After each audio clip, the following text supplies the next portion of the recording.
en el corazón de la bulliciosa ciudad de Samara, donde las calles a orillas del río Volga han sido testigo de tantos altibajos de poder, una familia aparentemente perfecta del exalcalde Víktor Tarkov se desmoronó de pronto en medio del misterio. Él y su esposa desaparecieron de forma repentina sin dejar rastro. Sin ruido, sin palabras de despedida, solo quedó el apartamento, limpiado hasta el extremo inquietante, y una serie de mensajes extraños enviados desde el propio teléfono de él. La policía siguió el rastro de los productos químicos, de los bidones de plástico comprados a toda prisa y del dinero oscuro que fluía hacia la cuenta de alguien dentro de la misma familia. ¿Qué fue lo que hizo que una nieta nacida en la abundancia se convirtiera en una heredera de sangre fría? ¿Y cuántos secretos quedan aún por revelar detrás del brillo de la élite de Samara? Samara es una ciudad con una historia rica y una posición estratégica importante a orillas del río Volga. Es un gran centro industrial, donde la economía está estrechamente vinculada con la política y con círculos elitistas cerrados. En los años 90 y antes del año 2000, aquí se formó un equilibrio particular entre el gobierno, el gran capital y las estructuras criminales. Las élites locales tenían una influencia que iba mucho más allá de la región, y su riqueza se basaba a menudo en flujos de petróleo, negocios turbios y juegos políticos entre bastidores.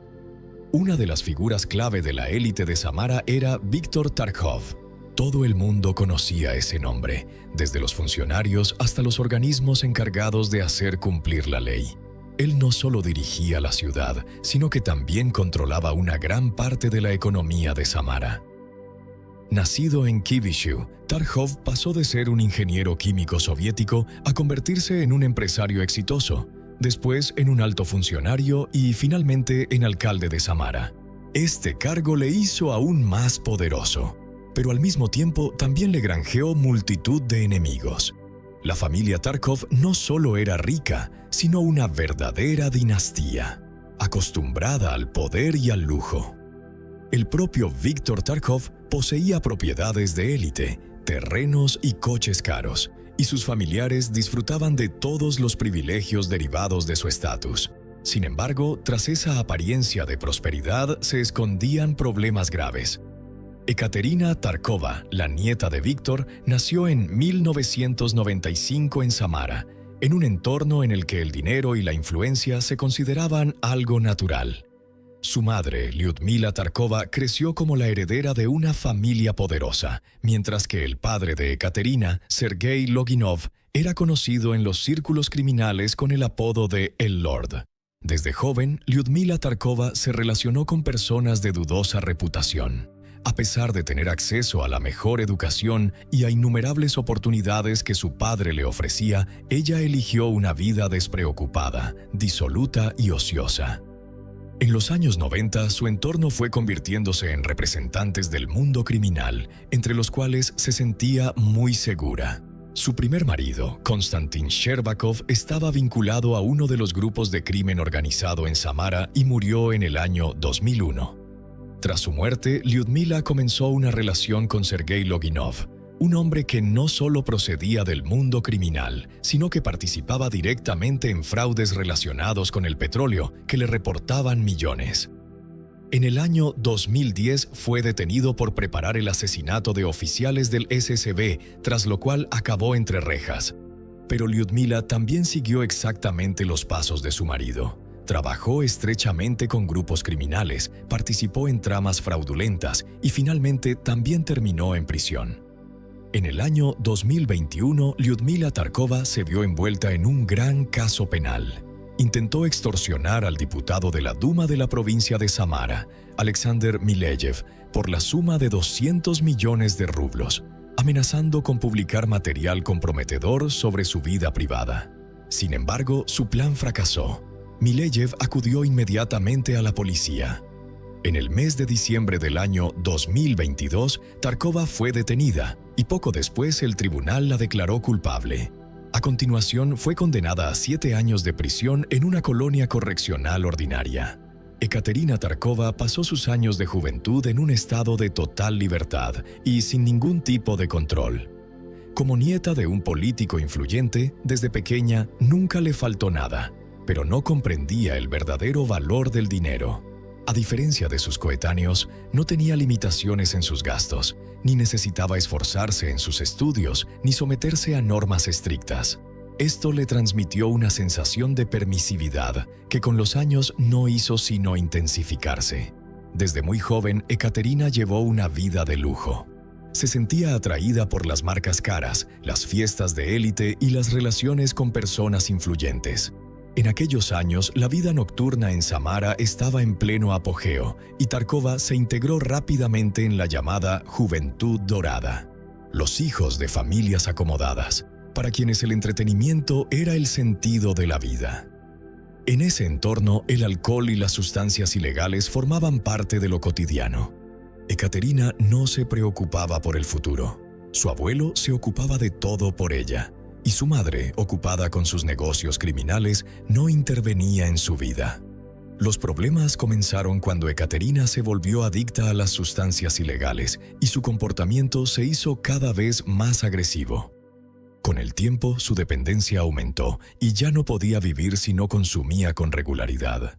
Su entorno también fue cambiando poco a poco, y las personas a su alrededor estaban dispuestas a proporcionarle cualquier cosa a cambio de dinero, favores o la influencia de su familia.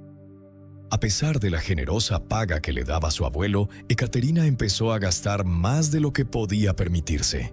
En el año 2016, cuando su reputación en Samara ya era de todo menos intachable, conoció en Chipre a un ciudadano israelí.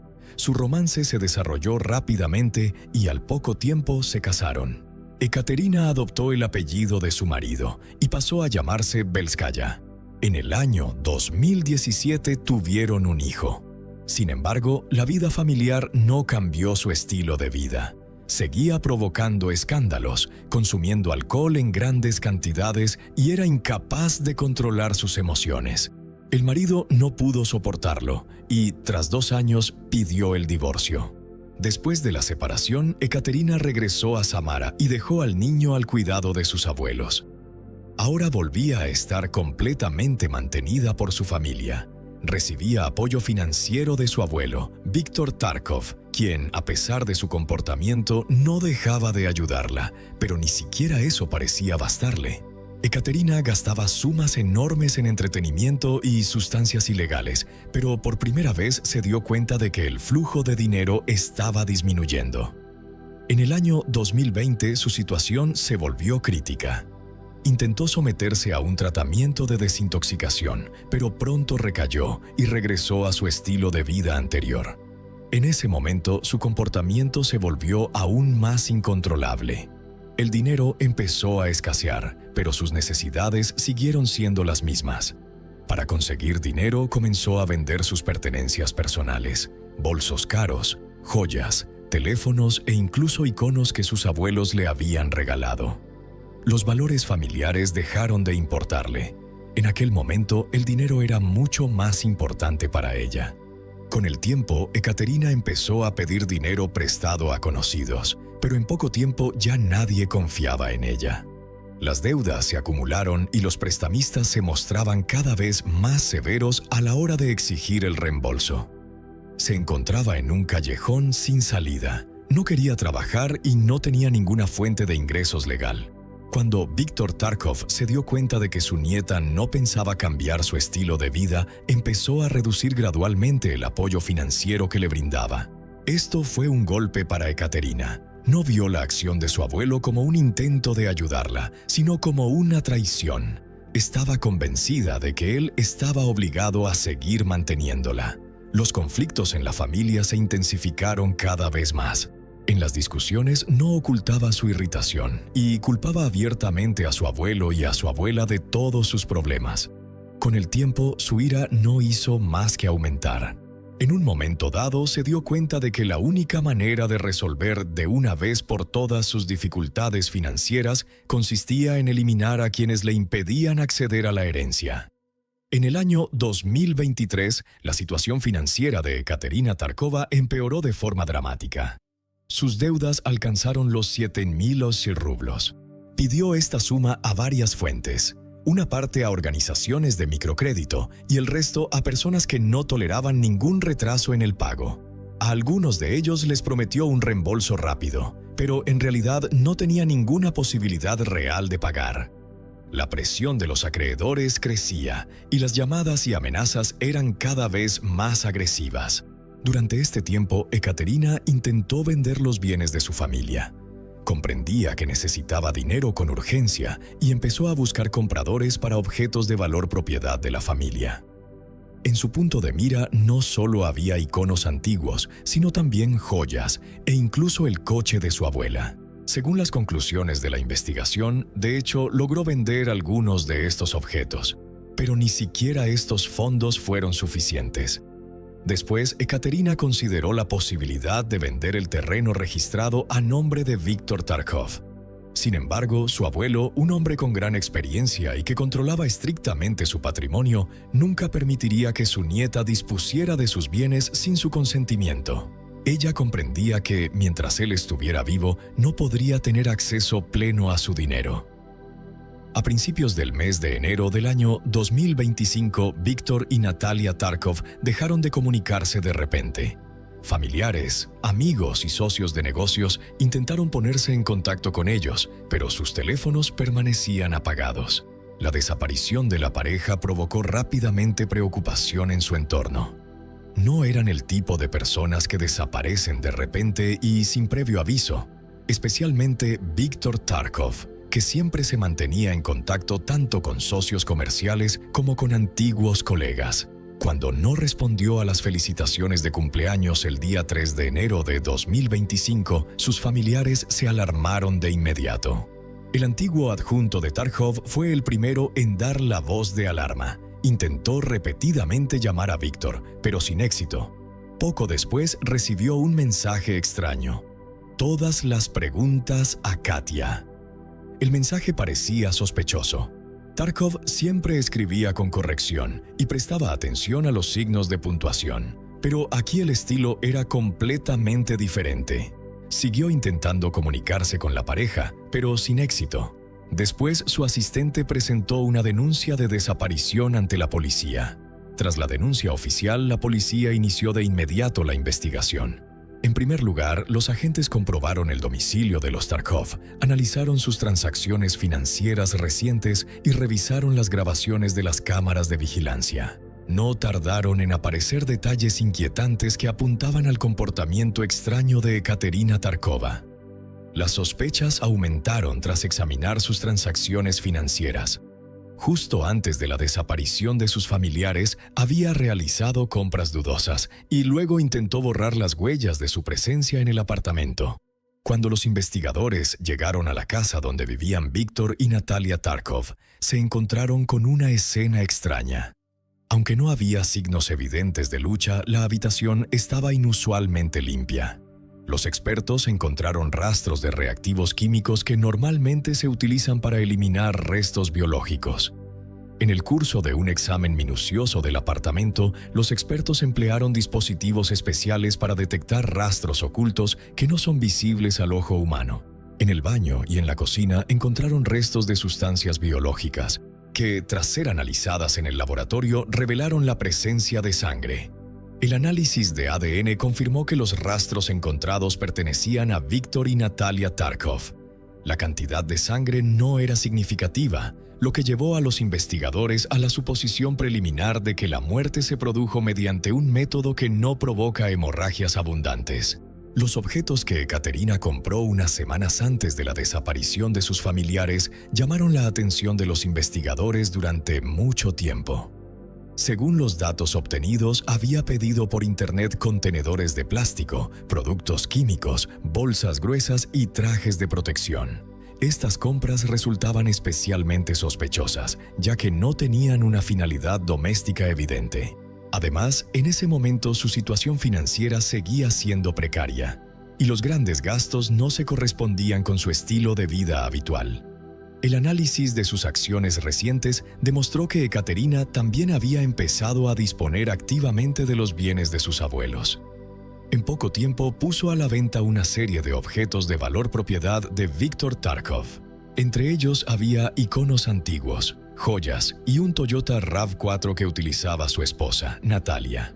La venta de objetos tan valiosos en tan corto espacio de tiempo suscitó preguntas durante la investigación, ya que no existía confirmación de que los propietarios le hubieran transferido voluntariamente el derecho a disponer de sus bienes. Paralelamente, la investigación solicitó detalles sobre las llamadas telefónicas y los mensajes de Víctor y Natalia. El análisis de los datos obtenidos reveló que sus teléfonos móviles seguían activos incluso después de la supuesta fecha de desaparición. Además, desde sus números se enviaron mensajes a conocidos y familiares, en los que se afirmaba que la pareja supuestamente se había ido de viaje. Sin embargo, un peritaje lingüístico reveló incoherencias en el estilo y en la construcción de las frases, lo que permitía suponer que los teléfonos estaban siendo utilizados por otra persona. Otro hecho sospechoso fue que Ekaterina utilizó el teléfono de su abuelo para acceder a su banca electrónica. Los investigadores descubrieron que, tras la desaparición de Víctor Tarkov, se intentó realizar transacciones financieras desde sus cuentas bancarias. Aunque nunca se llegó a disponer por completo del dinero, el mero hecho de intentar gestionar las finanzas de otra persona mientras se desconoce el paradero del propietario se convirtió en otra prueba importante. Cuando las pruebas fueron suficientes, la policía decidió detener a Ekaterina Tarkova.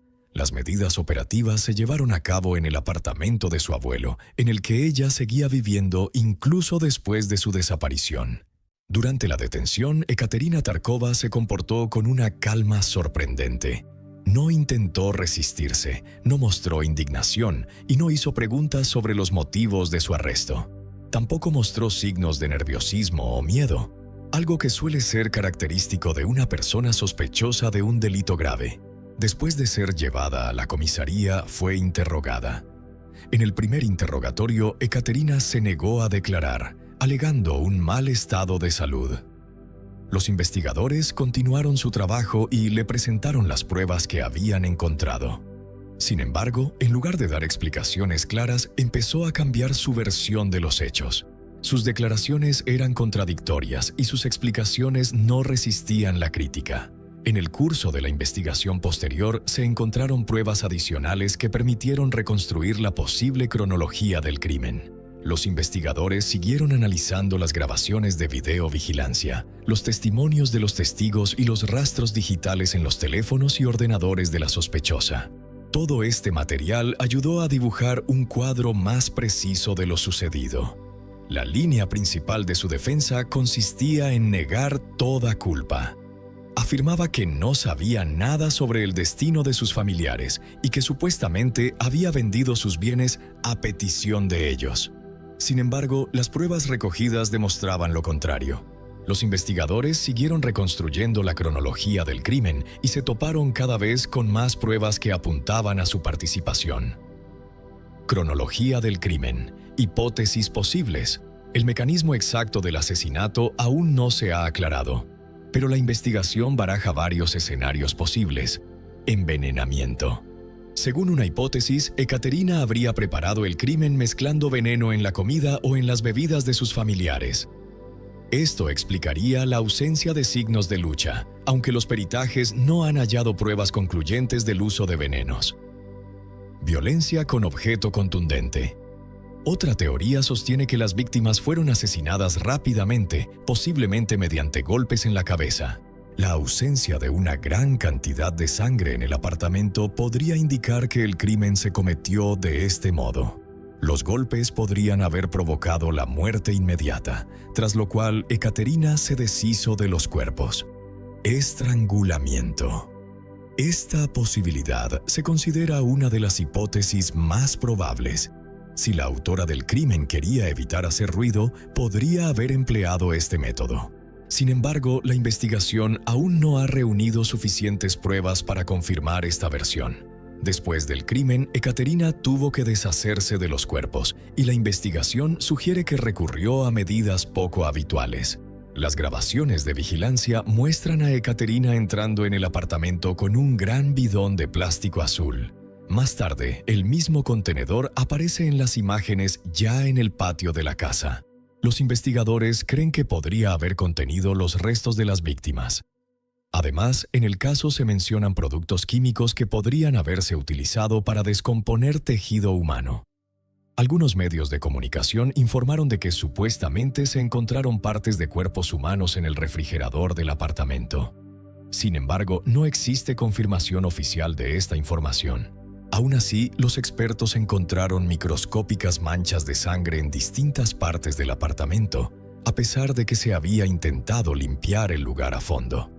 La investigación continuó y cada nueva prueba reforzaba la teoría de que Ekaterina Tarkova estaba implicada en la desaparición y probablemente en el asesinato de sus familiares.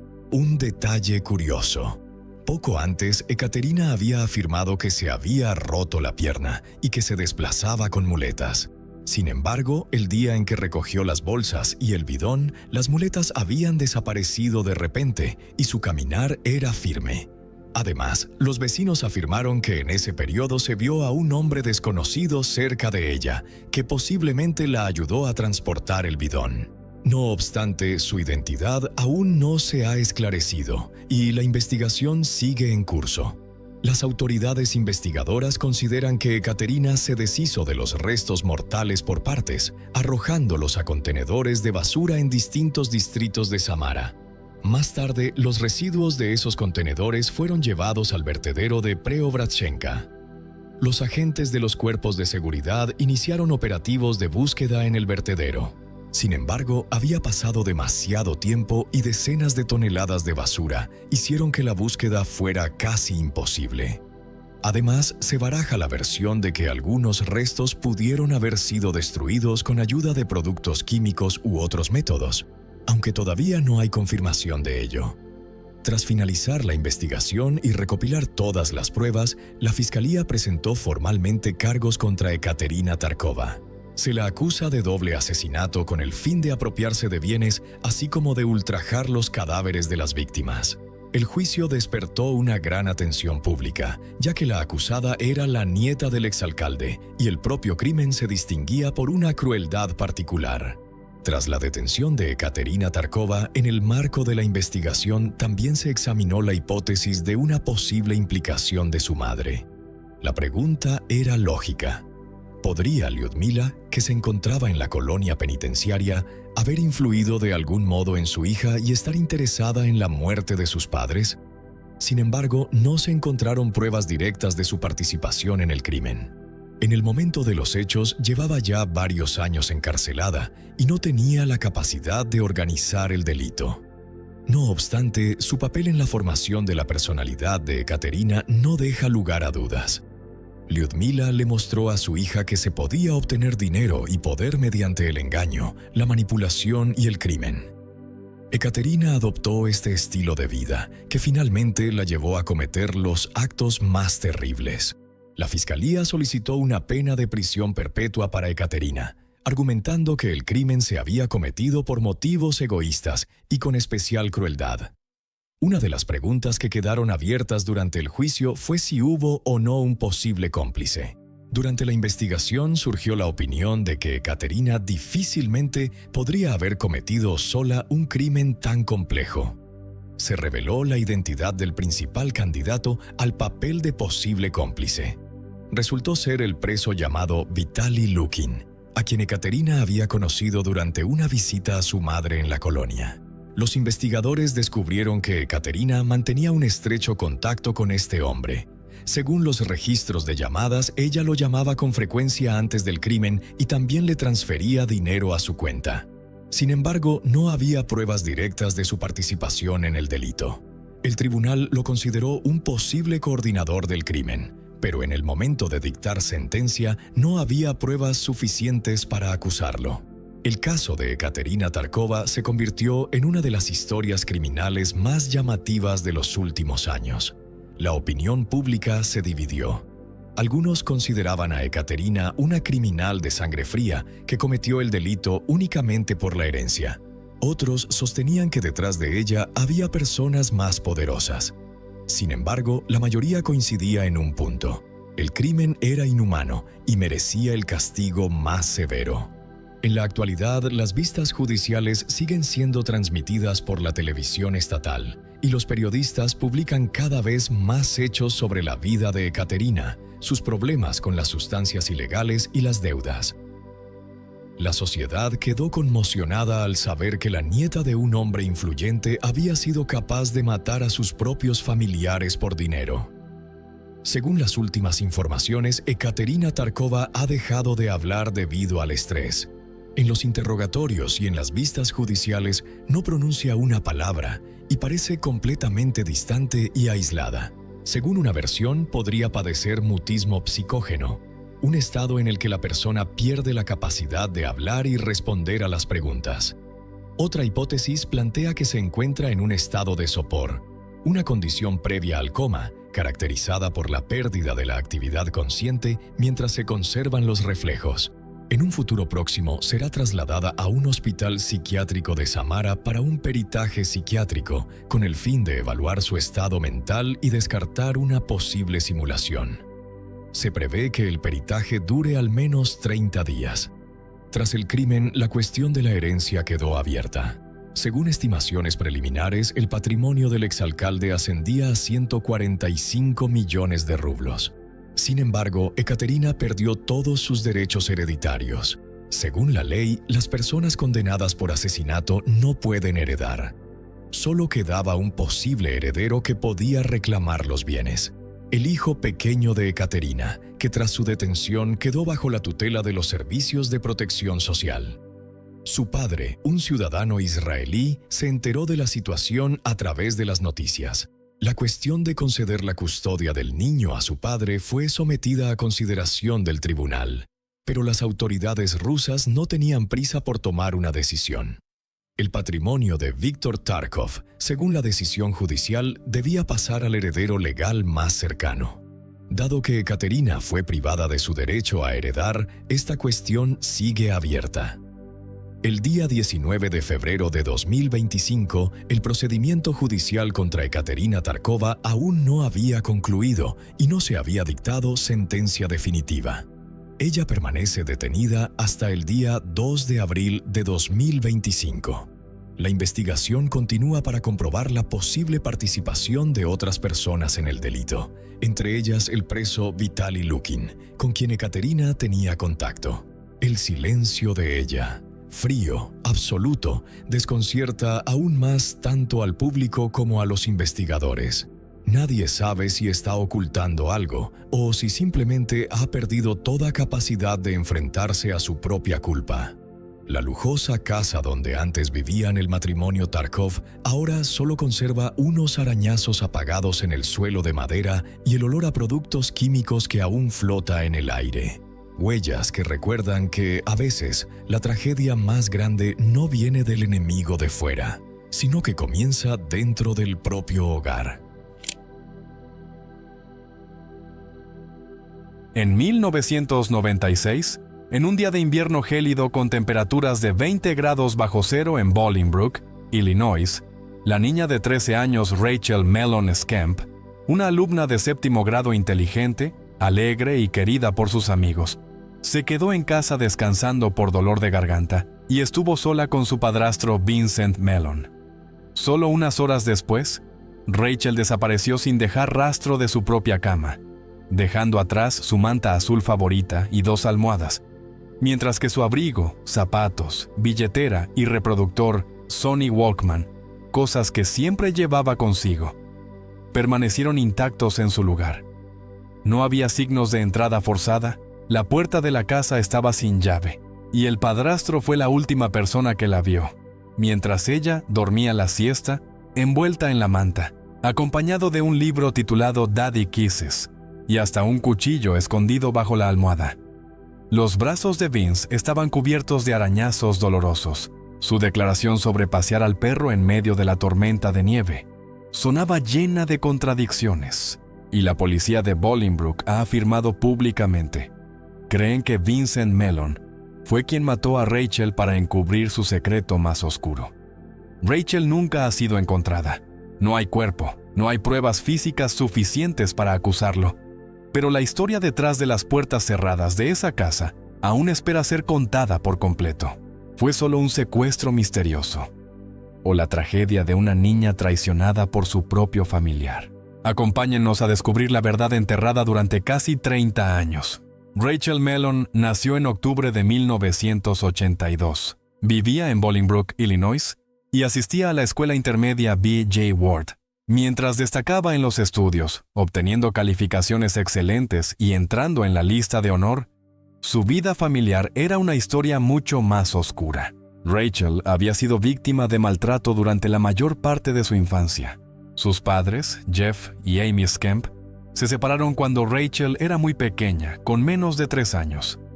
Para 1985, Amy había iniciado una nueva relación con un hombre llamado Vincent Mellon. Vincent se ofreció a acoger a Rachel y criarla como hija propia, por lo que su apellido se convirtió en Mellon Skemp, con guión. Poco después, Amy y Vincent tuvieron 2 hijos más, un niño llamado Jason, nacido en 1988, y una niña llamada Ashley, nacida en 1990.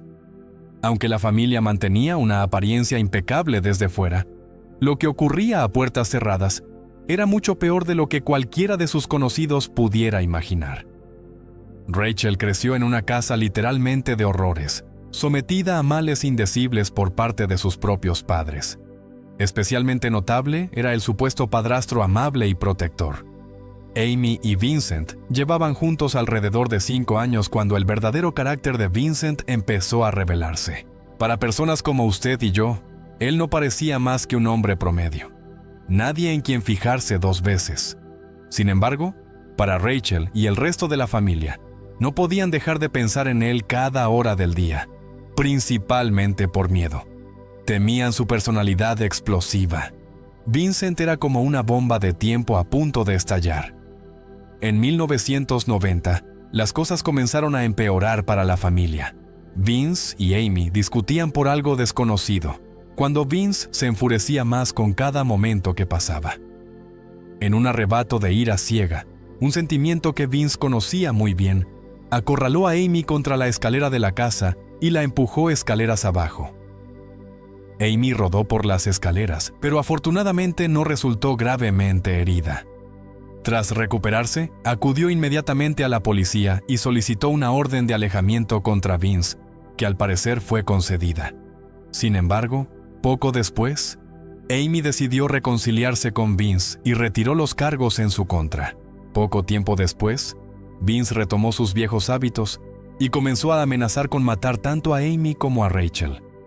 Parecía que, contrario a lo que había hecho creer a Amy, nunca aceptó realmente a Rachel como hija propia y siempre la mantuvo a distancia, utilizándola como moneda de cambio cada vez que discutían.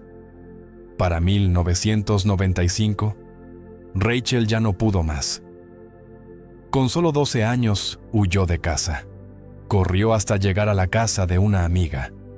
No entró y ni siquiera parece que haya tocado la puerta. Encontró un lugar seguro fuera de la casa y durmió allí toda la noche, esperando hasta la mañana siguiente para contactar a sus abuelos en busca de ayuda.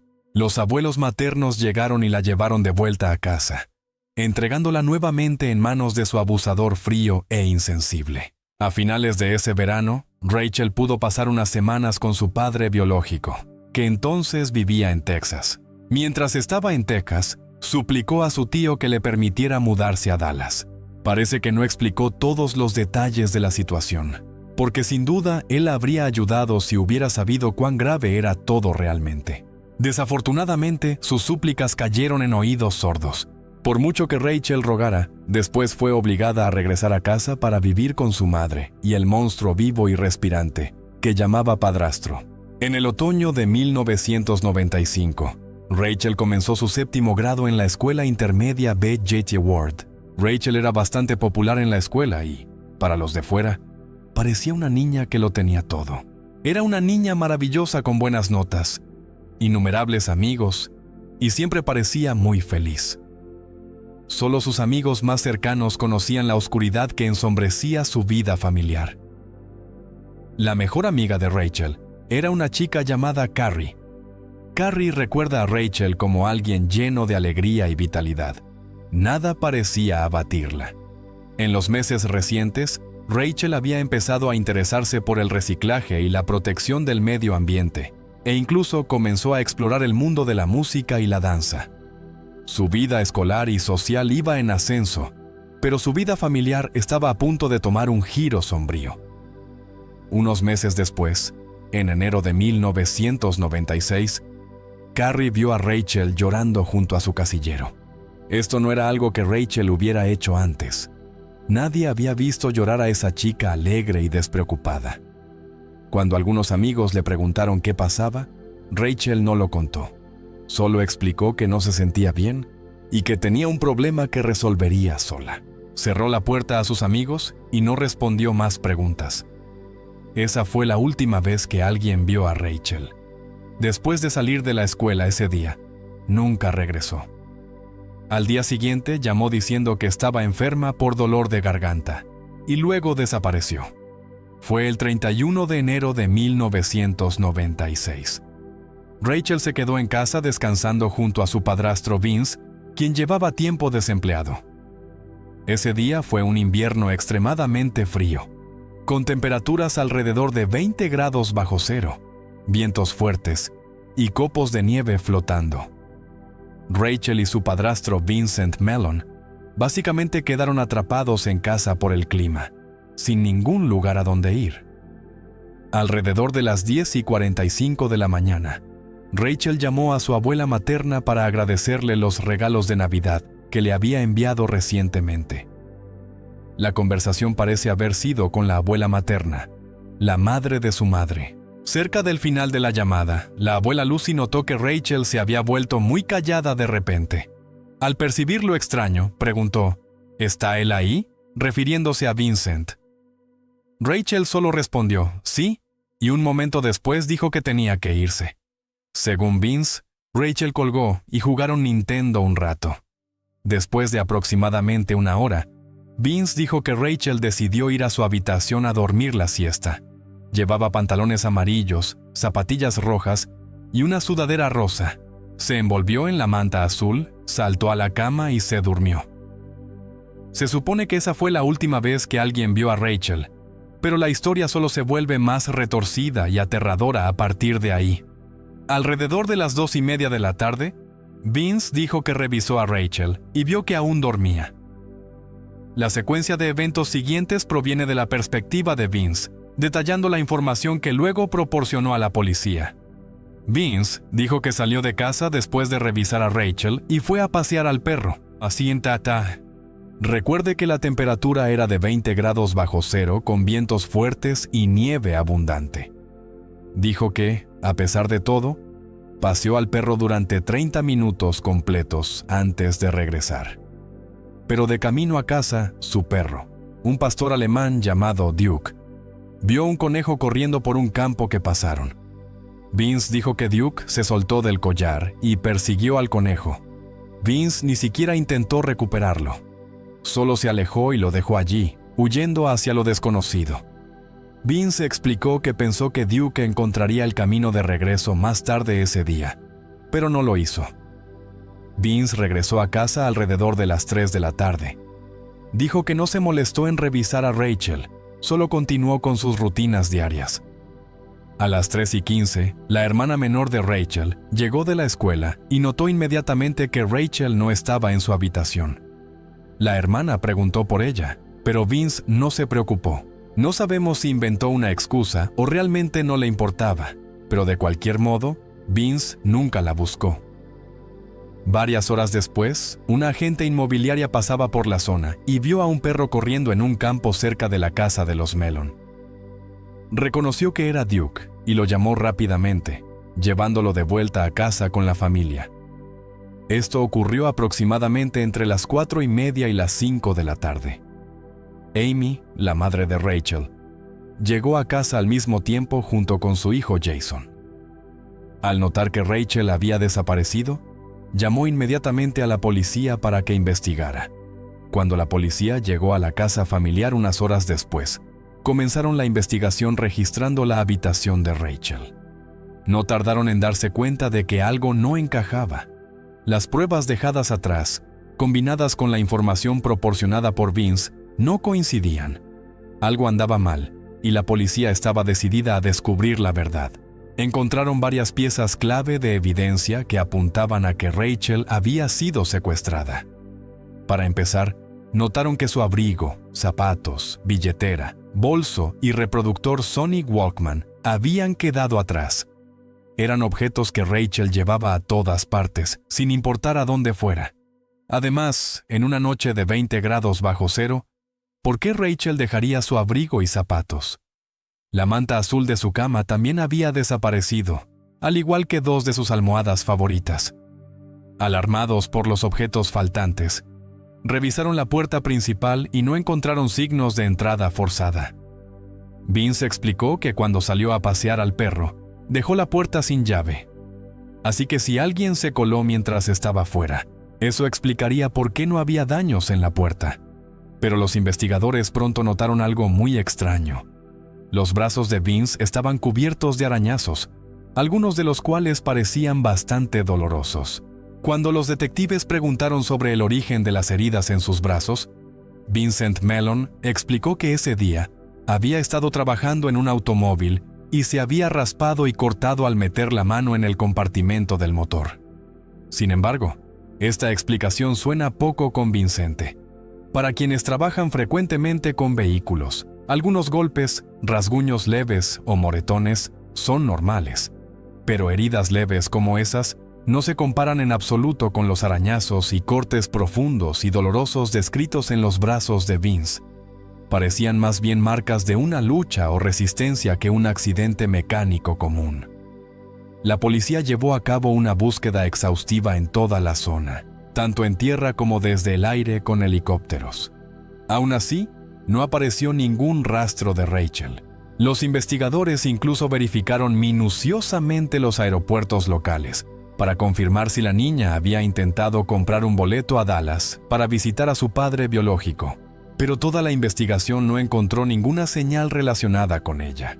Pero este es el momento en que todo realmente dibuja un retrato escalofriante de Vincent Mellon. Si usted es sobreviviente de abuso, tenga en cuenta que la siguiente sección puede ser muy desencadenante. Así que quizás salte un poco y solo sepa que Vince tenía sentimientos hacia Rachel que iban mucho más allá de ser simplemente su hijastra. La policía comenzó a registrar minuciosamente la habitación de Rachel y pronto descubrió su diario personal. Rachel escribía con frecuencia, detallando todas sus emociones, experiencias y abusos sufridos.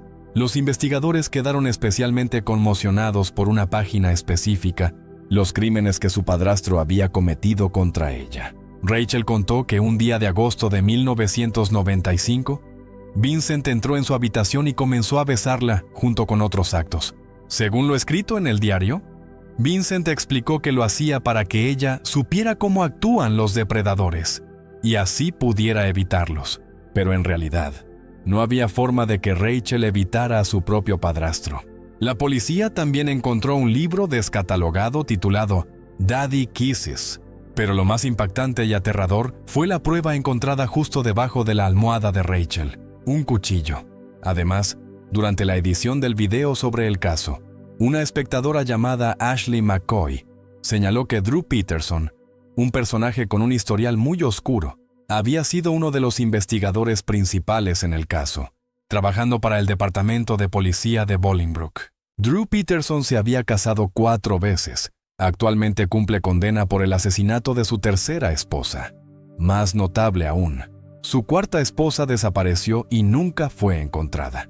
Esta información se menciona porque circulan rumores en Internet de que este detective podría haber sido amigo del padrastro de Rachel.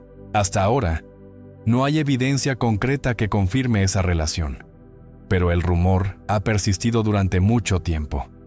Nadie quiere señalar en la dirección equivocada, pero las implicaciones de este rumor son realmente muy graves y alarmantes.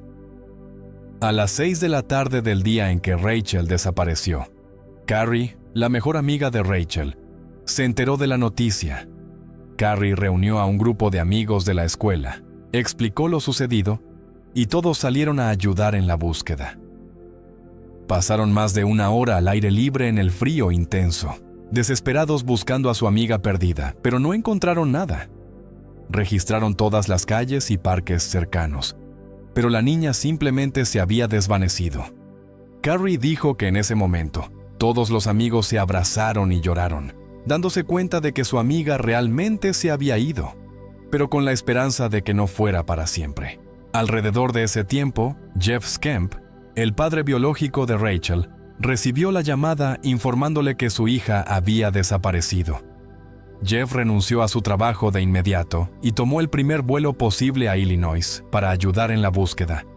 Aunque Jeff no estuvo presente en gran parte de la infancia de Rachel debido al divorcio temprano, se convirtió en el padre que ella necesitaba desde hacía tiempo, no Vince. Cuando llegó a la casa de Amy y Vince, ya no había mucho que hacer. Entró en la habitación de Rachel y se acostó en su cama. Tomó el Walkman de la niña, se puso los auriculares y presionó play. Rachel estaba escuchando la canción Hand in My Pocket, su favorita. Había mencionado cuánto le gustaba esa canción cuando pasó el verano con su padre unos meses antes.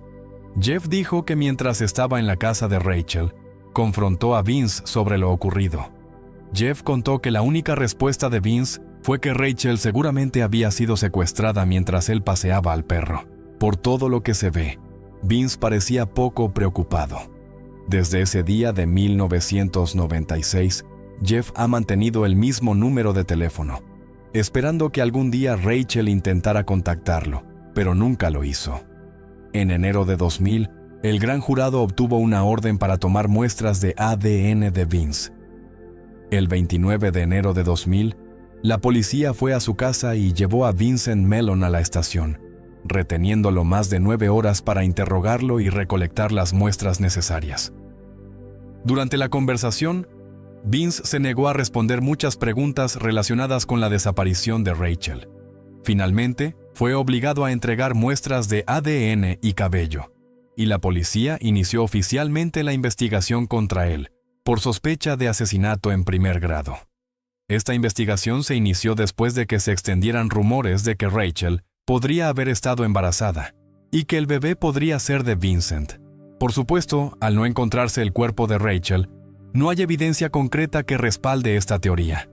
Sin embargo, las entradas en el diario de Rachel son profundamente alarmantes y perturbadoras, al punto de que muchos, incluidos los investigadores, consideran esta posibilidad muy plausible.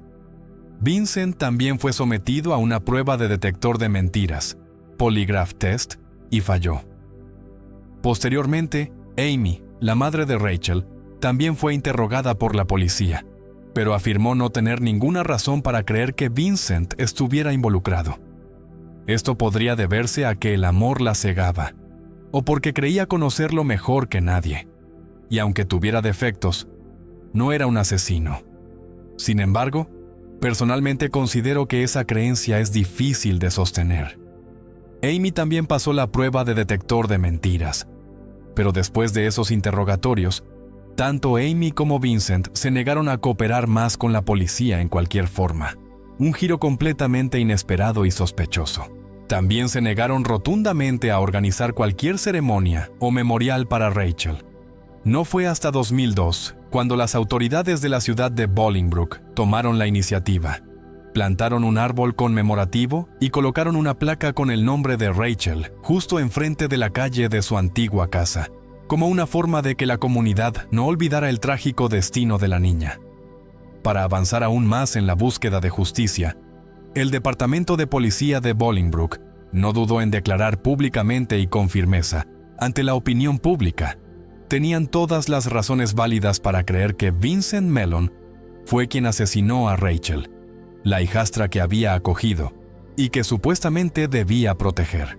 No se trata de una sospecha vaga o de conjeturas personales, sino de una conclusión basada en una montaña de pruebas circunstanciales acumuladas, declaraciones contradictorias, arañazos en los brazos de Vince, el diario desgarrador de Rachel que revelaba abuso sexual prolongado, junto con otros detalles imposibles de explicar razonablemente. Sin embargo, en el sistema legal estadounidense, la ausencia del cuerpo de la víctima o de cualquier prueba física directa sigue siendo el obstáculo mayor, impidiendo que las autoridades lo acusen formalmente y lo lleven a juicio. El caso permanece en un limbo angustiante, una tragedia no solo de la familia de Rachel, sino de toda la comunidad de Bolingbrook. Durante casi 3 décadas, las figuras más destacadas en la lucha incansable por mantener vivo el recuerdo de Rachel han sido Jeff Skemp, su padre biológico, y Carrie, su mejor amiga desde la secundaria. Aunque Jeff no estuvo presente en gran parte de la infancia de Rachel por el divorcio temprano, se convirtió en su apoyo más firme tras la desaparición. Renunció a su empleo de inmediato, voló a Illinois para unirse a la búsqueda y mantuvo el mismo número de teléfono durante décadas con la esperanza tenue de que algún día Rachel, o alguien con información, lo contactara. Carrie, con los recuerdos de una Rachel llena de alegría y vitalidad, tampoco ha soltado nunca. Ambos han impulsado constantemente la conciencia pública, compartiendo la historia en foros, redes sociales y programas de televisión, instando a todos a no olvidar a Rachel. Representan una fuerza silenciosa pero inquebrantable. El amor y la responsabilidad que no se desvanecen con el paso del tiempo. Por el contrario, Amy y Vincent Mellon optaron por el silencio y el rechazo total a cooperar desde 1996. No participaron en ninguna búsqueda, no organizaron memoriales, no expresaron públicamente el dolor por la pérdida de su hija, y ni siquiera apoyaron a la policía después de los interrogatorios iniciales. Ese silencio no solo genera preguntas en la opinión pública, sino que deja un vacío doloroso en el corazón de quienes conocieron a la familia. No fue hasta 2002, cuando las autoridades de Bolingbrook actuaron en su lugar, que surgió un símbolo conmemorativo. Un árbol plantado y una placa con el nombre de Rachel, colocada justo enfrente de la calle que lleva a la antigua casa, el lugar donde comenzó la tragedia. Es un recordatorio de que, aunque pase el tiempo, la comunidad no ha abandonado la esperanza de justicia. Actualmente, el Departamento de Policía de Bolingbrook mantiene oficialmente la desaparición de Rachel Marie Mellon Skemp como una investigación activa, nunca cerrada. Continúan llamando a cualquiera que tenga información, aunque sea un detalle mínimo, un recuerdo fugaz o algo oído alguna vez, a contactar inmediatamente al Departamento de Policía de Bolingbrook. Cada llamada podría ser la llave que abra la puerta de la verdad cerrada durante casi 30 años. Donde quiera que esté Rachel, ya sea bajo la nieve helada de aquel día de invierno de 1996, o en algún lugar que el mundo aún no ha alcanzado, lo único que podemos rezar es que haya encontrado la paz que durante su corta vida siempre anheló, pero nunca tuvo. Rachel no es solo un nombre en un expediente policial, es el símbolo de los niños que ven su hogar, el lugar que debería ser el más seguro, convertido en infierno. Y solo cuando se haga justicia, esa oscuridad se disipará de verdad. El Black Friday del año 2014 se convirtió en el día más oscuro en la historia del comercio minorista en Fort Worth, Texas, cuando estalló un incendio horrible. Dentro del apartamento, la policía encontró el cuerpo de Ashley Ann Harris, de 31 años, asesinada y atada brutalmente.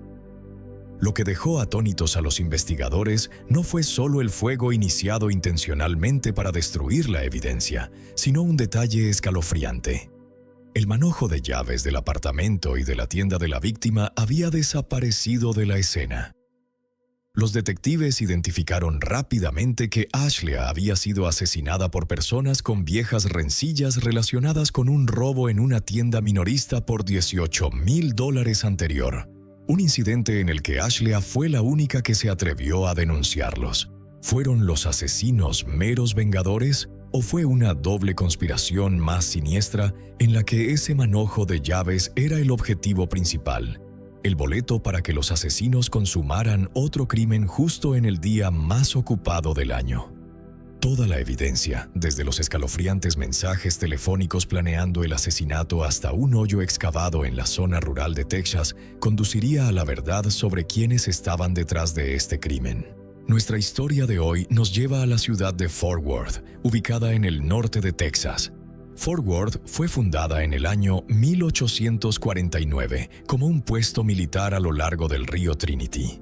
Con el tiempo se convirtió en una de las ciudades más grandes y prósperas del estado, ganándose el apodo de «Donde comienza el oeste», debido a sus profundas raíces en el espíritu de la vieja frontera americana. Fue aquí donde Ashley Ann Harris nació el 2 de noviembre del año 1983, la segunda de 3 hijas de Monica Cassidy y Thomas Harris. Ella tenía una relación especial con su madre. Durante su infancia, sus padres finalmente se divorciaron y Monica se volvió a casar con un hombre llamado Chuck. Este ajuste fue difícil para las hijas, pero se adaptaron y la vida gradualmente volvió a la normalidad. A medida que pasaron los años, tanto Mónica como Thomas formaron nuevas familias, expandiéndose a un hogar armonioso y cálido. Ella creció y se convirtió en una adolescente inteligente, considerada, llena de humor y energía. Construía relaciones fácilmente y era conocida por hacer que cualquiera se sintiera cómodo. Su padre, Thomas, y su padrastro, Chuck, trabajaban en las fuerzas del orden y muchos creían que algún día seguiría un camino similar. Aunque mostró interés en ese mundo, sus planes cambiaron después de graduarse de la escuela secundaria. Ashley comenzó a trabajar en Blockbuster Video mientras intentaba descubrir qué quería hacer a continuación. Allí conoció a una clienta llamada Laura Love, una mujer unos años mayor que ella. En un periodo de 8 meses, su amistad se profundizó hasta convertirse en algo mucho más fuerte. Durante la escuela secundaria, Ashley había salido con hombres y se consideraba heterosexual. Pero su conexión con Laura la hizo cuestionar todo lo que creía saber sobre sí misma. Cuanto más tiempo pasaban juntas, más crecían los sentimientos hasta que finalmente se dio cuenta de que estaba enamorada. Laura sentía lo mismo. Este descubrimiento fue emocionante para Ashley, pero también lleno de miedo porque desafiaba una identidad en la que siempre había creído. En el otoño del año 2011, Ashley consiguió un trabajo en American Eagle Outfitters. No sabía que ese mismo trabajo que una vez la hizo feliz, finalmente jugaría un papel central en el final de su vida. Después de aproximadamente 1 año y medio de arduo trabajo, fue ascendida a subgerente de la tienda. Su jefe, Chris Kravitz, tenía 2 asistentes, pero Ashley se convirtió rápidamente en su favorita por su dedicación y su aguda atención al detalle. Ella se daba cuenta de todo, nada se le escapaba. A fines de noviembre del año 2014, la tienda bullía de energía, preparándose para el día más estresante del año minorista, el Black Friday. En el año 2013, la tienda había generado más de $117,000 en ventas, y las expectativas para el año 2014 eran aún mayores, con la posibilidad de alcanzar $150,000 ese día. Todos los empleados entendían lo importante que era este día, y Ashley era el centro de todo, una de las personas clave para asegurar que todo saliera bien. A las 8:00 de la mañana de ese día, las filas de compradores ansiosos se extendían alrededor del centro comercial. Dentro de American Eagle, los empleados estaban listos para abrir, pero a medida que pasaban los minutos, faltaba una persona: Ashley Ann Harris. Al principio, nadie entró en pánico, pero lo que sus colegas no sabían era que, precisamente en ese momento, un hombre estaba llamando al 911. Y la llamada que hizo marcaría el comienzo del Black Friday del año 2014 como uno de los días más oscuros y horribles en la historia de Fort Worth. Fuerza de bomberos. ¿Cuál es su dirección de emergencia? Sí. Hola, vivo en River Ranch Apartments. Creo que hay un incendio arriba en el apartamento sobre mí. Permanezca en línea. Enviaré a alguien a su casa. El hombre que hizo esa llamada al 911 fue Patrick Sweet, un vecino y amigo cercano de Ashley Ann Harris. Cuando Patrick salió de su apartamento esa mañana, se dio cuenta rápidamente de que no era el único que lo veía. El fuego era enorme. Las llamas salían violentamente del apartamento de Ashley y el espeso humo negro se elevaba lo suficiente como para verse por toda la ciudad. Los vecinos comenzaron a reunirse afuera, tratando de acercarse para verificar si había alguien dentro, pero el calor era demasiado intenso. En 7 minutos, camiones de bomberos y unidades de policía llegaron a la escena, pero el fuego se había extendido rápidamente. Los bomberos lucharon contra las llamas durante casi 3 horas antes de poder controlarlas. Por un tiempo hubo esperanza. Muchos vecinos creían que Ashley no podía estar dentro. Después de todo, era Black Friday y se suponía que debía ir a trabajar temprano esa mañana, pero el alivio no duró. Cuando el fuego finalmente fue extinguido y los investigadores entraron al apartamento, todo había cambiado. Para los que estaban fuera del edificio, la primera señal de que algo andaba mal fue cuando los bomberos llamaron por radio pidiendo un detective en la escena. Eso solo podía significar una cosa: sospechaban que el incendio había sido intencional. Lo que no sabían era que esa solicitud no solo estaba relacionada con el incendio provocado, también se debía a que se había encontrado un cuerpo adentro. Mañana. Hay más preguntas que respuestas después de que una mujer de Fort Worth fuera asesinada y un apartamento incendiado. El viernes por la mañana, los bomberos encontraron a la víctima de 31 años dentro de un apartamento de River Ranch Apartments cerca del Hulen Mall. A medida que se difundía la noticia, el gerente de la tienda American Eagle fue a la casa de Ashley después de no poder comunicarse con ella por teléfono. Dentro del apartamento, los investigadores encontraron el cuerpo de una mujer con las muñecas atadas con cinta adhesiva, con evidencia de haber sido severamente golpeada y quemada en todo el cuerpo. El investigador de incendios Hood Jr. determinó casi de inmediato que había múltiples puntos de ignición dentro del apartamento, incluyendo la cama y el armario. Se encontraron rastros de líquido inflamable en el marco de la cama junto con una botella de alcohol isopropílico vacía cerca. El patrón de quemaduras en el cuerpo de la víctima sugería que se había rociado un acelerante directamente sobre múltiples áreas antes de que se iniciara el fuego, pero algo en la escena no cuadraba. Hood señaló que la mayoría de los pirómanos no usan alcohol isopropílico porque arde demasiado lento y no lo suficientemente caliente como para destruir la evidencia de manera efectiva.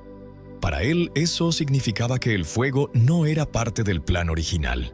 Parecía más una acción posterior, algo hecho en pánico después del asesinato. Él tenía 2 razones para esa conclusión. Primero, la extraña elección del acelerante. Segundo, el sistema de rociadores del apartamento era claramente visible. Si los asesinos hubieran planeado el incendio desde el principio, habrían desactivado los rociadores de antemano. Fueron esos rociadores los que evitaron que el fuego quemara toda la evidencia. Si los asesinos hubieran sido más inteligentes, nunca habrían encendido el fuego. El detective Jerry Sadell llegó pronto y se hizo cargo del caso. Su primera orden al equipo fue simple: procesen todo. El apartamento fue revisado de arriba a abajo. Se encontró la bolsa de maquillaje y la cartera de Ashley abiertas sobre el lavabo del baño, y la foto de su licencia de conducir confirmó la identidad de la víctima como Ashley Ann Harris. Fuera de la escena, el ambiente era de pura devastación. Sus amigos y familiares se reunieron en estado de shock, afligidos por la pérdida de una mujer que creían que había muerto en un trágico accidente. Pero el detective Sadell tenía sus dudas. Un robo no tenía sentido. Su cartera y objetos de valor todavía estaban allí. Solo faltaba una cosa: su manojo de llaves. Un pequeño detalle en ese momento, pero que se volvería crucial más tarde. Los detectives comenzaron a preguntar a amigos y colegas sobre cualquier problema romántico o exnovios celosos, pero todos insistieron en que Ashley no tenía problemas con nadie. Sin embargo, una mujer se destacó. Lloró más fuerte que nadie. Su nombre era Alexis. Alexis les dijo a los investigadores que había pasado todo el día anterior con Ashlea hasta las 4:00 de la mañana. Habían regresado al apartamento de Ashlea después de una noche fuera y se quedaron despiertas hablando hasta que Ashlea finalmente dijo que necesitaba dormir porque tenía que levantarse a las 7:00 para ir a trabajar. Alexis dijo que se fue alrededor de las 3:30 y prometió llamar a las 6:30 para despertarla. Cuando llamó varias veces y no obtuvo respuesta, condujo hasta allí preocupada de que su amiga se hubiera quedado dormida. Luego mencionó un último detalle que hizo que los detectives se detuvieran y pensaran. Dijo que cuando se fue esa noche, Ashlea había cerrado la puerta detrás de ella con sus propias llaves, lo que significaba que el manojo de llaves perdido había estado dentro del apartamento cuando ella murió. Mientras Sadell procesaba esa información, Patrick Sweet, el vecino que llamó al 911, se acercó a él. Se presentó como un policía retirado y dijo que había notado algo extraño justo antes del incendio. Temprano esa mañana, alrededor de las 6:30 de la mañana, no podía dormir y estaba parado en su balcón fumando un cigarrillo cuando vio un Infiniti negro estacionado afuera del edificio. Un coche que nunca había visto allí antes. Unos minutos antes de que sonara la alarma de incendio, vio el mismo coche acelerar para salir de la escena. En ese momento, más de 50 personas se habían reunido afuera, mirando lo que quedaba del apartamento de Ashlea. El rumor se extendió rápidamente sobre el misterioso Infiniti negro que había huido justo antes del incendio. Para la mayoría, era solo un detalle curioso, pero para el gerente de American Eagle, Chris Kravitz, lo hizo estremecer. Corrió directamente hacia el detective Sadell y dijo las palabras que conducirían toda la investigación en una nueva dirección. «Sé de quién es ese coche». Inmediatamente, los detectives sacaron a Chris Kravitz de la multitud y le pidieron que les contara todo lo que sabía.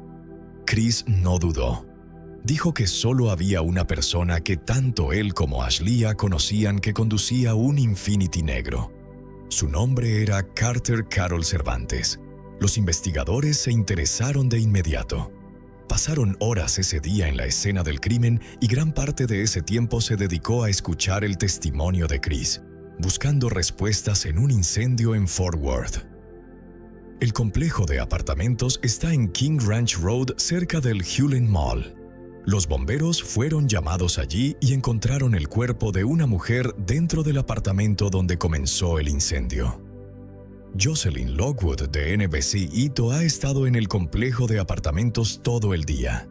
Y Jocelyn, los investigadores están siendo discretos sobre esto. Sí, todavía hay muchas preguntas en torno a lo que sucedió aquí, pero la policía de Fort Worth sigue aquí casi 10 horas después del incendio inicial. Chris explicó que Carter tenía 25 años. Fue contratada por primera vez en la sucursal de American Eagle en Amarillo, donde trabajó durante bastante tiempo y luego fue ascendida a subgerente. Cuando solo tenía 24 años, sus colegas la describieron como amigable en la superficie, pero silenciosamente intimidante detrás de escena. La gente decía que era mejor llevarse bien con ella, porque si no le gustabas, podía hacer que tu vida laboral fuera miserable. Le gustaba tener el control y a menudo causaba tensión entre los empleados.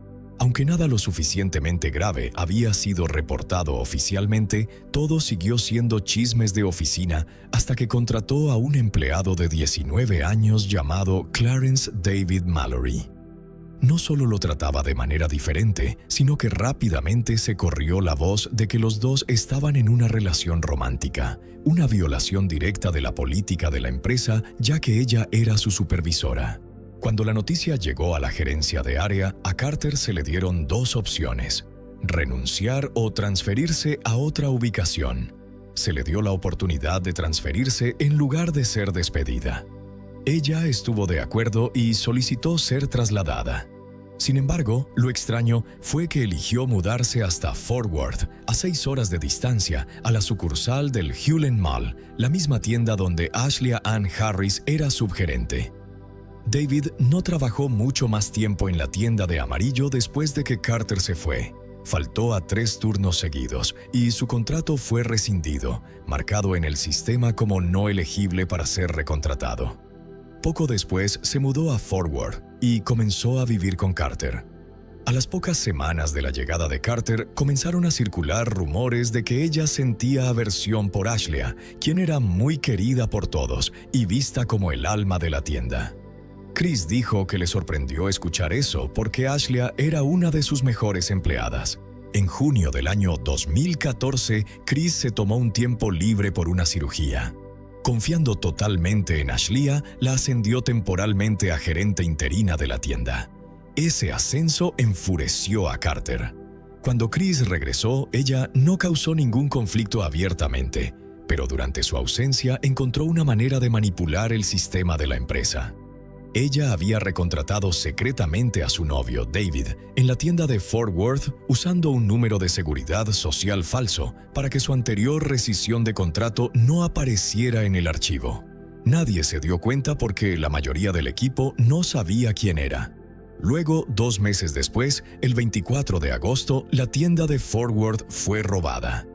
Ocurrió justo después del fin de semana anual libre de impuestos de Texas, uno de los momentos más concurridos del año para los minoristas cuando las ventas se disparan. Ese domingo, el depósito de las ventas del fin de semana de la tienda, alrededor de $18,000, permanecía encerrado en la caja fuerte. A la mañana siguiente, Ashlea llegó a su turno y encontró la caja fuerte abierta y el dinero desaparecido. El video de vigilancia mostraba a alguien que iba directamente a la caja fuerte, la abría con facilidad y se iba tranquilamente. Ninguna alarma se había activado. La persona no buscó ni dudó. Sabían exactamente dónde se guardaba el efectivo y cómo acceder a él. Eso significaba que tenían una llave, alguien que trabajaba o había trabajado en American Eagle. Ashlea revisó meticulosamente el video. La marca de tiempo mostraba la 1:14 de la mañana del 24 de agosto. La llave utilizada se encontró más tarde dentro de la caja fuerte y pertenecía a otra subgerente llamada Yasmine. Pero Yasmine no había cerrado la tienda esa noche y la persona en el video no coincidía con su apariencia. Los investigadores también sabían que la puerta trasera se había dejado ligeramente abierta, lo que facilitó que el ladrón se colara sin ser detectado. Todos creían que el robo provenía del interior de la tienda. La propia Ashlea estaba segura de que la persona que entró esa noche fue Clarence David Mallory y, por lo tanto, Carter Carol Cervantes, ya que ella era su novia y la persona que cerró la tienda esa noche. Yasmine le dijo más tarde a Chris que el día antes del robo había dejado las llaves de la tienda en el mostrador durante unos 5 minutos mientras doblaba unos jeans cerca. Carter había estado lo suficientemente cerca como para ver exactamente dónde las puso. Esa misma noche, Carter insistió en sacar la basura ella misma, algo que rara vez hacía. Llevó las bolsas de basura por la puerta trasera y cuando regresó no la cerró correctamente, dejándola lo suficientemente abierta como para que alguien pudiera colarse más tarde, para los detectives y para Ashlea. Ese detalle no parecía un accidente. En ese momento, Chris todavía no sabía que Carter había recontratado secretamente a David en esa misma tienda con un número de seguridad social falso. Cuando el panorama completo estuvo claro, tanto él como Ashlea la confrontaron y le informaron que estaba suspendida en espera de una investigación. Carter entregó sus llaves en silencio y se fue sin protestar. Una semana después, Chris llamó para informarle que su contrato había sido rescindido oficialmente por dejar la tienda desprotegida. Ella estalló en un arrebato de ira, exigiendo el número de teléfono del gerente de área. Aunque todos, incluida Ashlea, creían que Carter y David eran responsables. La policía no tenía suficiente evidencia para arrestarlos, nadie fue acusado y el caso se enfrió. Pero no se enfrió para Ashlea. Ella fue la única que dijo que creía que Carter había orquestado el robo. Y no mucho después, tanto Carter como David abandonaron American Eagle para siempre. Carter fue despedida y David dejó de presentarse a los turnos hasta que él también fue despedido. Y ahora los detectives comenzaron a darse cuenta de que el robo en American Eagle podría no haber sido un crimen aislado. Podría haber sido el primer paso en un plan que terminaría con el asesinato de Ashlea Ann Harris. Después de escuchar todo de Chris Kravitz, el detective Jerry Sadell se convenció de que finalmente iban por el camino correcto. Inmediatamente solicitó 2 órdenes de registro. una para los registros telefónicos de Clarence David Mallory y Carter Carol Cervantes, y otra para registrar sus 2 coches. La evidencia que se encontró después conmocionaría a todos, pero por ahora Sadell tuvo que esperar la autorización. Él y su compañero Ernie Pitt se estacionaron cerca del estacionamiento afuera del complejo de apartamentos de Carter y comenzaron a vigilar. Después de varias horas detectaron un Cadillac blanco que coincidía con la descripción y la matrícula del coche de David. Se quedaron en su posición, observando de cerca. 4 horas más tarde, exactamente a las 7:45 de la mañana, Sadell notó las luces de un Infiniti negro desbloqueándose a distancia. Segundos después, Carter y David salieron del edificio juntos, caminando hacia el coche. David se puso al volante y Carter se subió al asiento del pasajero. Sadell lo siguió discretamente en un coche sin distintivos. En lugar de conducir a cualquier lugar al azar, se dirigieron directamente al Hulen Mall, el mismo centro comercial donde se encontraba la tienda American Eagle. Todavía era temprano en la mañana. No había clientes dentro del centro comercial, solo empleados. Sadell no podía entender por qué irían allí. Tanto Carter como David habían sido despedidos de American Eagle, entonces, ¿qué razón tenían para volver? David estacionó el coche y Carter salió sola, caminando rápidamente hacia la entrada del centro comercial. Sadell la siguió a pie mientras Pete se quedaba para interrogar a David. Cuando Pete se acercó al coche, David dijo que Carter le había pedido que la llevara para que pudiera completar el papeleo de una nueva contratación en Aeropostal, alegando que acababa de ser contratada allí. Pete transmitió la información a Sadell, quien decidió comprobarlo por sí mismo. Mientras esperaba con David, Pete notó otro problema. David estaba conduciendo sin una licencia válida, una infracción en Texas. Fue detenido y el Infiniti negro fue incautado como posible evidencia.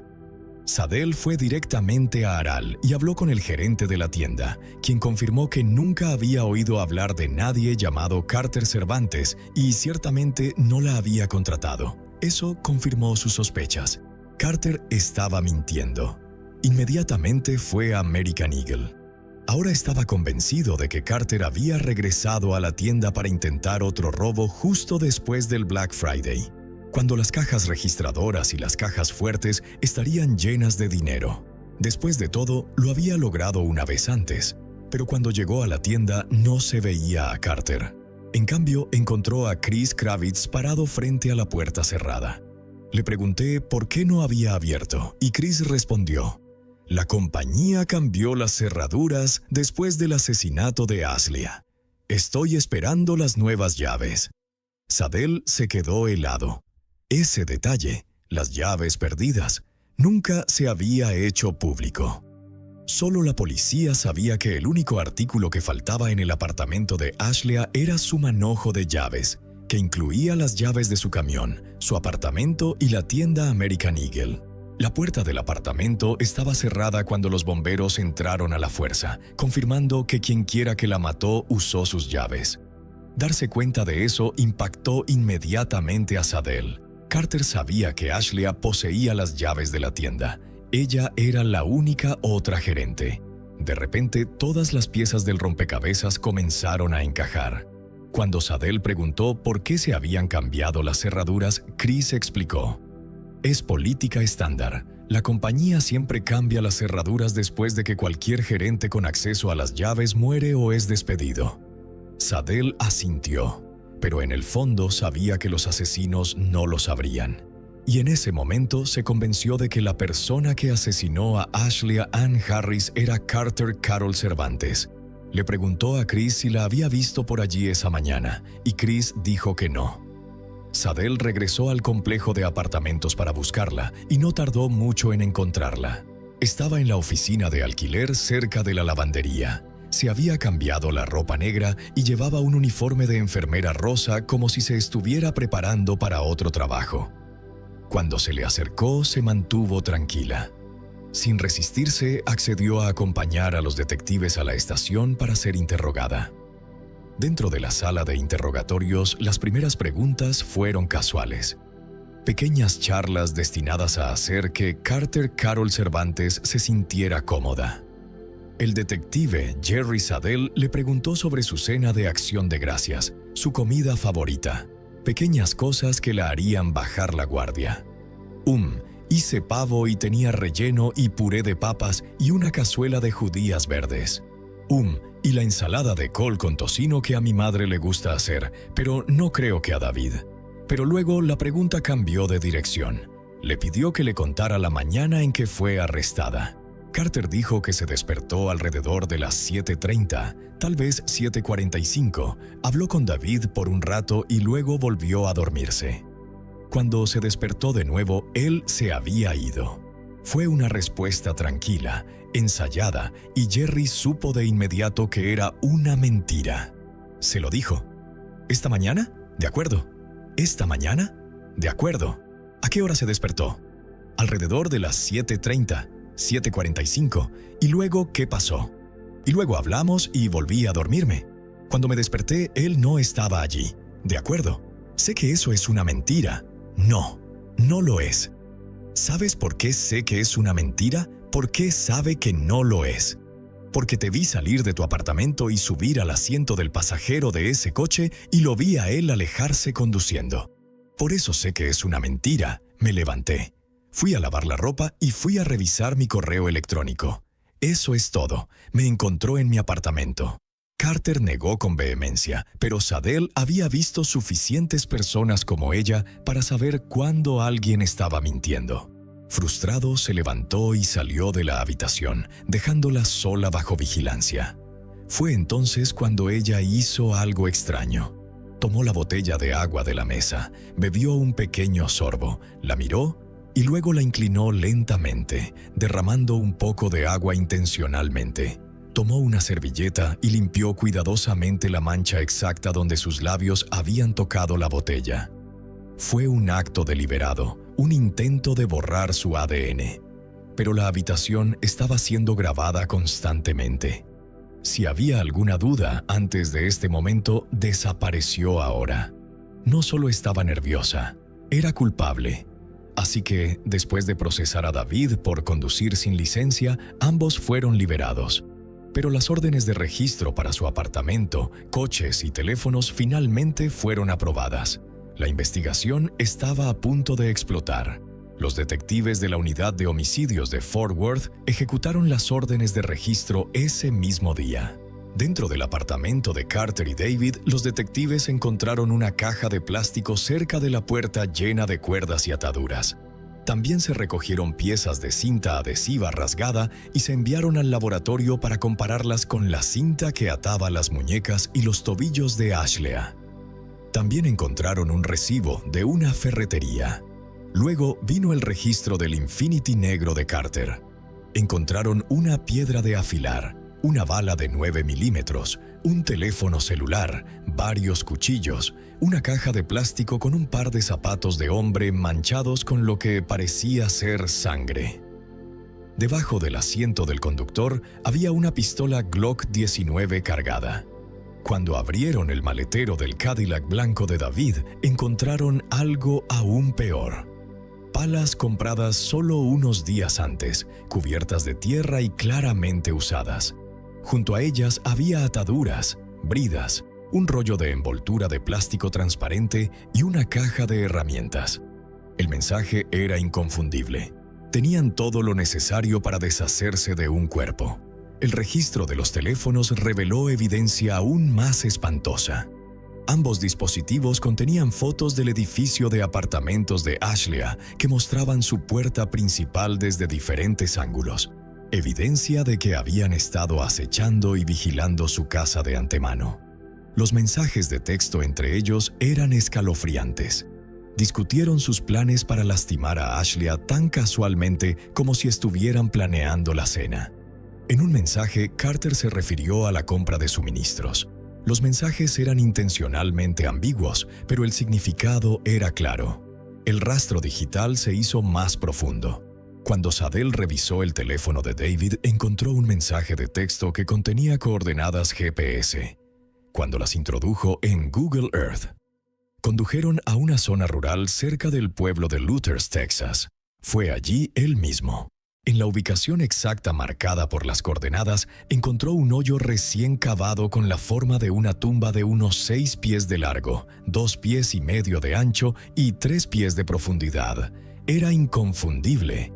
Después de todos estos descubrimientos, solo quedaba una cosa por descubrir para los investigadores: ¿dónde había ido Carter y qué estaba haciendo dentro del centro comercial la mañana después del asesinato?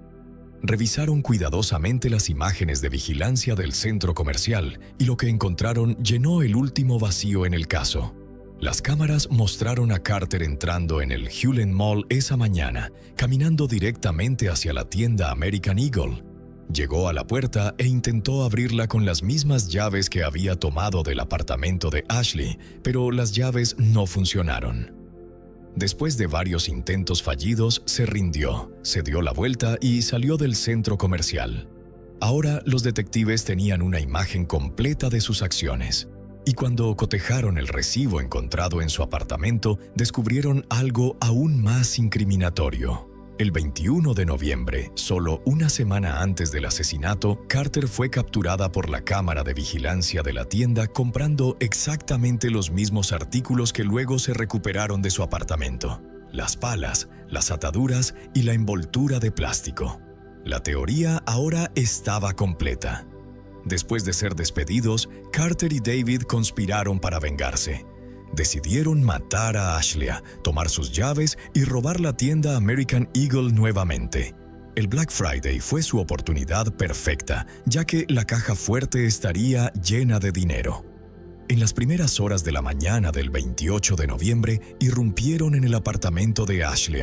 Ella podría haber estado despierta después de que su amiga Alexis se fuera alrededor de las 5:00 de la mañana, pero ella luchó desesperadamente. La lucha se volvió brutal. Fue golpeada con la culata de un arma, apuñalada y su garganta fue cortada. Al darse cuenta de que el tiempo se agotaba, abandonaron su plan original de enterrarla y en su lugar provocaron el incendio, con la esperanza de borrar la evidencia.